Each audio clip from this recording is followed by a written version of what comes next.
levantaron coas armas contra a República. E a botaron abaixo, deron ao que se chama un golpe de Estado. Sónavos a Guerra Civil, no 36. Bueno, que ocorreu? Que a República defendeuse dese golpe de Estado, lóxicamente, porque era un réxime legal, democráticamente establecido. E entón, frente aos militares que se levantaron contra a República se defende. Consecuencia, empeza a guerra. Pero en Galicia, concretamente, non houve guerra. Por qué? Porque os militares galegos, a maioría deles, se sumaron ao golpe de Estado. Entón, aquí, a República, en 3 ou 4 días, desapareceu. E aquí, o que houve foi represión, violencia de todo tipo. Moitos mortos, en Vilaboa tamén houve moita xente morta, xente presa, mulleres as que lle raparon o pelo, lles obrigaban a tomar aceite de ricino, houve mulleres violadas tamén, houve xente na cadea, por exemplo, na illa de San Simón, houve unha cadea, un cárcere que durou desde 1936 a 1940 e tantos. Bueno, foi unha tragedia, unha tremenda dor, un sufrimento inmenso.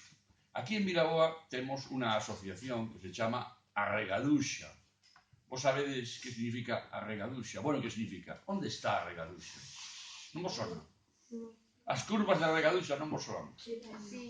Bueno, as curvas da Arregaduxa están pasada a igrexa de Santa Cristina, primeiro na recta, un cambio de rasante, e logo comenzan unhas curvas que chegan ata a Cuña.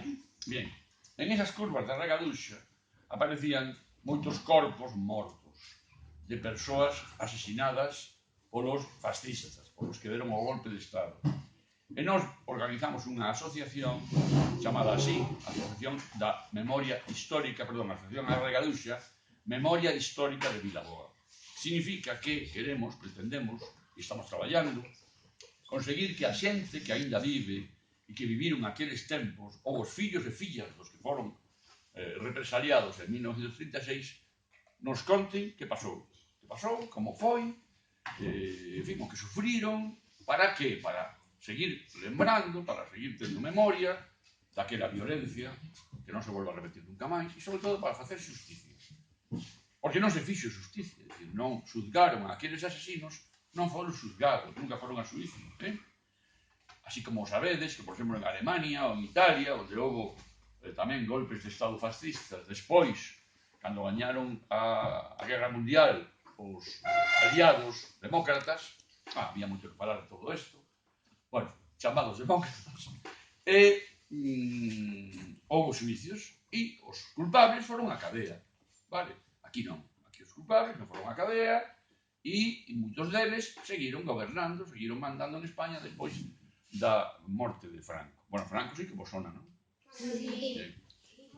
Bueno, entonces, eu escribín Debelle soar todo, porque estiveron estudiando todo isto, sí. Supoño, que pasa que tamén a capacidade de olvido é rapidísima. No, de momento non o poden olvidar, que teñen un examen o venres que ven. Cuidadito que hai un examen. Eu escribín este libro. Bueno, este libro son 3 poemas largos, 3 poemas longos. E un deles chamase Crónica do Espanto, Galiza, 1936. É un libro onde recordo, a partir de libros, de cosas que me contaron e tal, feitos, sucesos que aconteceron na represión que empeza en 1936 en Galicia, de acordo? Bueno, por que escribo este libro? Por que me interesa a min o tema da memoria? Chamámoslle memoria histórica. É a memoria da xente, o que lembramos en relación con unha historia moi concreta, o que pasou en Galiza desde 1936.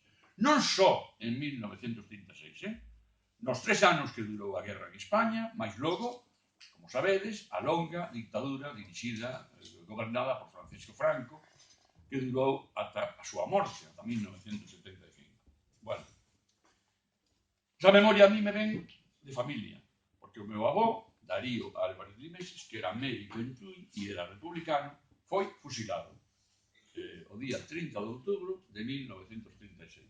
É dicir, que mataron.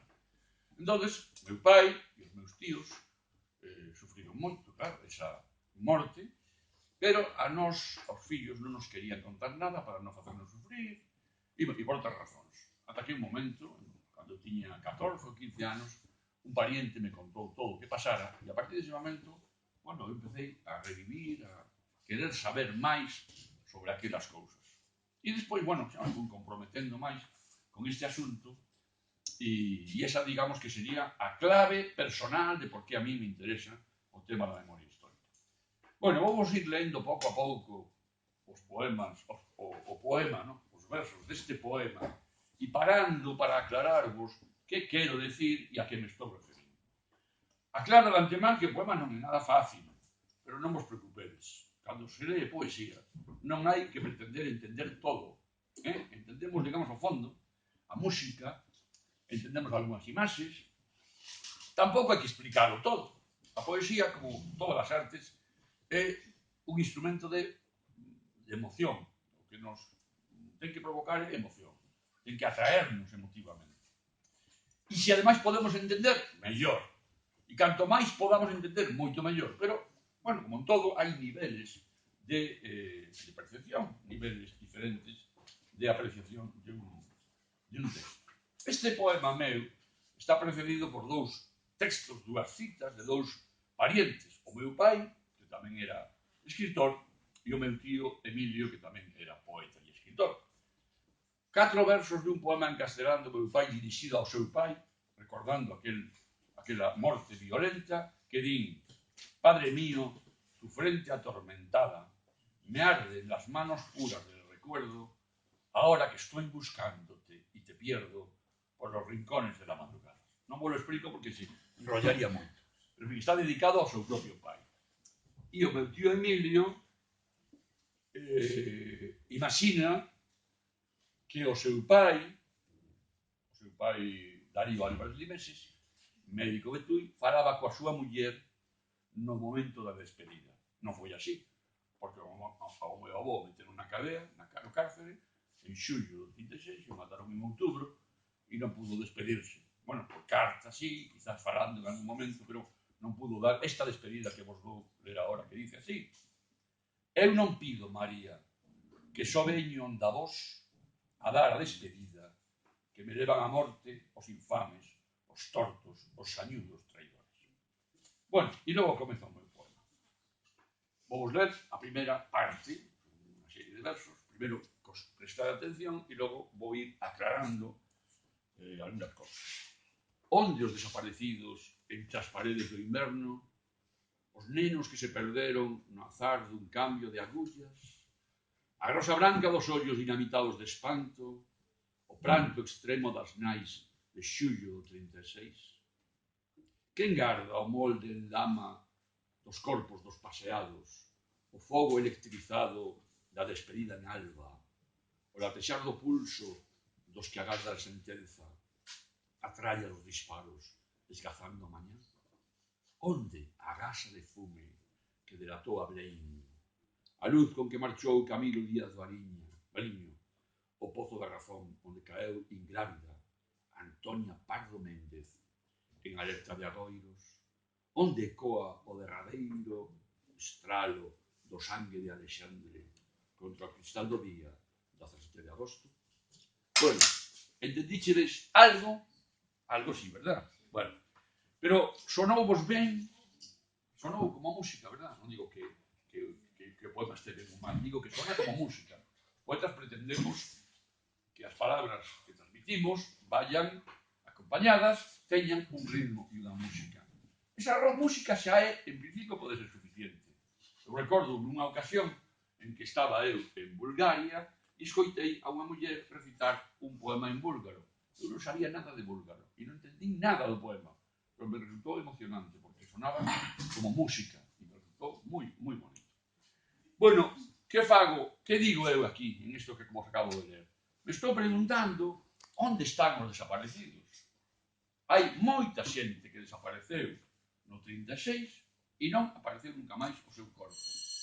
Non se sabe onde están os corpos. Ocorre, por exemplo, con un señor de Vilaboa, que eu, lóxicamente, non coñecín, pero de quen escoitei falar, que se escapou en 1936, escapou de aquí, e o avó dunha amiga miña, de Tareixa Carro. escapou ao monte e nunca o toparon. Non se sabe se o mataron, pois os ricos irá pensar que o mataron. Nunca apareceu o seu corpo. Entón, eu pregúntome, onde están os desaparecidos? Incluso nenos e nenas que desapareceron porque ao morrer os seus pais foron, bueno, de alguna maneira raptados polos gañadores, polos vencedores. E moitos viven, serán ahora moi maiores, viviron sin saber quen eran os seus pais.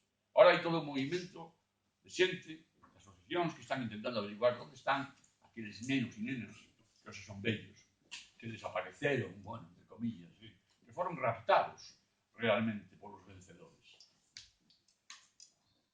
E me pregunto tamén onde está o pranto, o sea, as lágrimas, non? As bárbas das nais de xullo de 86. As mulleres, houve moitas menos mulleres fusiladas ou asesinadas que homes, porque quenes estaban realmente no combate político eran os homes, non? Nos sindicatos, nas alcaldías, nos cargos políticos. Pero as mulleres, nais de moitos rapaces asesinados, mulleres, esposas de moitos homens encarcelados e asesinados, fillas tamén, esas mulleres tiveron un sufrimento enorme durante aqueles anos e despois, tendo que disimular, tendo que calar, tendo que ocultar o seu pensamento. E houve moitos homens, por exemplo, escondidos, agachados, en palleiros, en sotos, en fallados, e as mulleres tiveron que ocultar aos seus parientes para que non os encontrasen. Deso falamos algo. Falache. Puxemos un trozo tamén da película de los girasoles rotos, que es cuando tiene escondido en el armario al padre y al hermano, y cuando venía alguien a la puerta los escondía en ese doble fondo. Pues eso es de lo que está hablando, claro. Hai moitas historias terribles dese tipo. Mira, aquí en Vilaó hai unha historia na zona de Paredes, de unha muller, dun home que estuvo agachado nas cortes, fixeronlle un buraco no chan das cortes, por debaixo do nivel onde estaban os animais. Un buraco. E aí, non era por debaixo, era nas propias cortes. Ali estivo durante anos ese home agachado. E a muller, tiña que ter moito cuidado, que os fillos que eran pequenos non dixeran nada. E, bueno, os fillos empezaron a entender a situación e non dixeron nada. Pero había un pequeno ao que non lles puderon explicar as cosas porque posiblemente non as podía entender. E un día ese neno pequeno descubre que nas cortes hai un home. E se asusta e empeza a berrar. Mamá, que hai un home na... E era o seu propio pai. Entón aí dixo, non hai nada, tal. Como se fose unha visión, unha alucinación que tive ese rapaz. Bueno, pois eu pregúntome por eso, polo pranto, pola dor que tiveron as mulleres, que foi moi grande e que durou moitas décadas. Logo falo de o molde dos corpos dos paseados. Chamáballe paseados a aqueles homens aos que viñan a buscar a casa polas mañás e os militares, falanxistas, que era unha organización política, ou guardias civis, viñan e dicíanlle, vamos dar un paseo. E o paseo era simplemente leválo por aí e tal, e dispararlle. Muitas veces dispararlle por a espalda. Eran os paseados. Significa eso, os asesinados en esa guerra. Bueno, e logo falo de persoas concretas. Digo, onde agasa do fume que delatou a Blaine, que era un político vigués, se escribe así, non sei de onde ven este apelido, eu coñecín as descendentes deste señor. Blaine era un socialista que estivera no Concello de Vigo como conselleiro, ¿no? Como, en fin, no alcalde, pero sí conselleiro. Bueno, este home tuvo que escaparse. Sabía que iban a por él, que iban a matar. Entón, agachouse nunha cova na Serra da Groba, por enriba de Bayona. Que pasaba? Que pasou? Este home fumaba. E entonces, hai dúas versións. Eu coñezo dúas versións distintas deste feito. O primeiro que me contaron foi que este home fumaba e que entonces estaba fumando dentro da cova un pitillo rubio, ademais, que cheiraba moito, e alguén por aí fora cheirou algo e dixo que raro, chegouse ali e viu un home agachado e denunciou. Porque, cuidadito, unha parte da poboación, unha parte da xente, a maior parte da xente é boa, pero hai xente mala, e unha parte da xente mala se dedicaba a denunciar a aqueles que estaban escondidos, que estaban agachados. Incluso a moita xente que foi fusilada porque hubo denuncias previas da xente, non? Bueno, entonces decían que denunciaron porque, en fin, o encontraron nesa cova. E outra versión, que me parece máis fácil de creer, é que este home encargaba a un rapaciño que topou no monte, un pastor, que lle fose mercar tabaco a Bayona. Entón iba a comprar tabaco e tal, e o estanqueiro, a estanqueira, sorprenderonse de que un neno fose con tanta frecuencia a comprar tabaco para, se supón que para o seu pai, para o seu tío. Bueno, seguiron ao neno e descubriron a Belén. E a Belén meteron na cadea, pero non chegaron a matar porque morreu antes, quero decir, estaba enfermo e morreu. E tamén falo de Camilo Díaz Variño.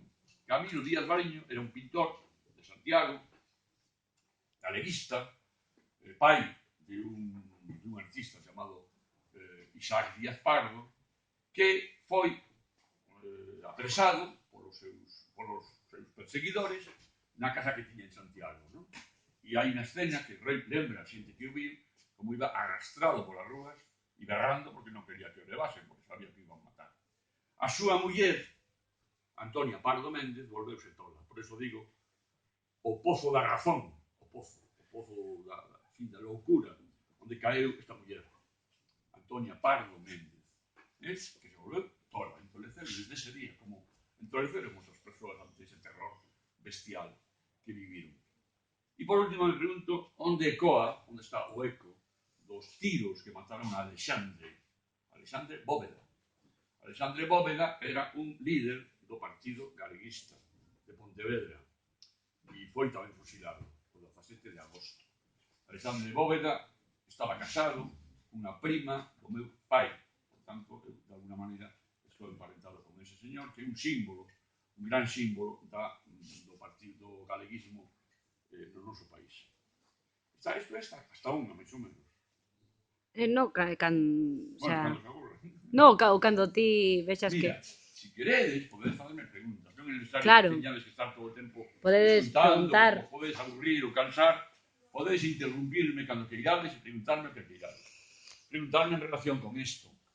Non me preguntéis, por exemplo, que coche teño, ou No, que número de zapatos. ata aí creo que chegan, non?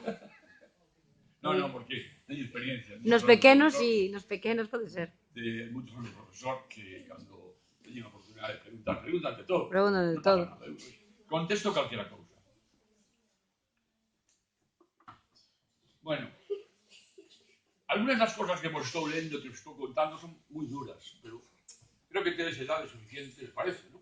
Para escoitar estas cousas. Eles xa veron algún fragmento de eso que dixeches, tamén da outra película de la Guerra de los Botones, que tamén pasaba que denunciaban a la niña, bueno, que ya visteis varios casos, algunos de la dictadura franquista, otros de otras dictaduras, pero ya visteis pues todo el sufrimiento, toda la represión. El niño de la peli esta de los girasoles rotos pasaba como lo que acaba de contar, que non podía dicir que o seu pai estaba na casa, e cando lle preguntaba por seu pai dicía morreu na guerra, porque era unha cousa que tiña aprendida, que a súa nai dicía, cando che pregunten polo teu pai, di que morreu na guerra, e se preguntan polo teu irmán non digas que tes irmán, xa non o nomeaba.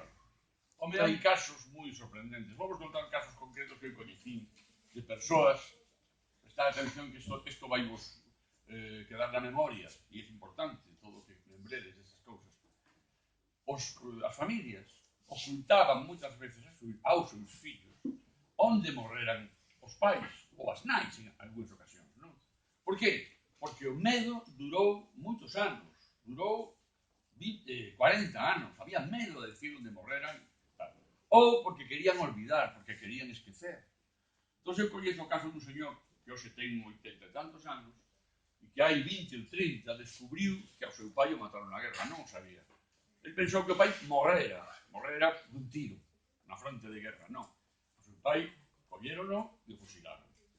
E ese señor, que era un home humilde e de formación máis ben baixa, un traballador dunha fábrica, dun asteleiro de Vigo, puxos a estudiar, puxos a investigar, puxos a descubrir o que pasara, ora te contesto. E acabou organizando unha asociación da memoria histórica en Vigo. A ver, dime, amigo. Al señor que lo fusilaron los enemigos o lo fusilaron los suyos? Non, ao señor, e a moitos señores que fusilaron en Galicia, os fusilaron os enemigos, claro. Pode haber algún caso de que a un individuo determinado podan fusilar os propios do seu mesmo bando. Pode haber, pero moi raro. O máis normal é que seamos enemigos.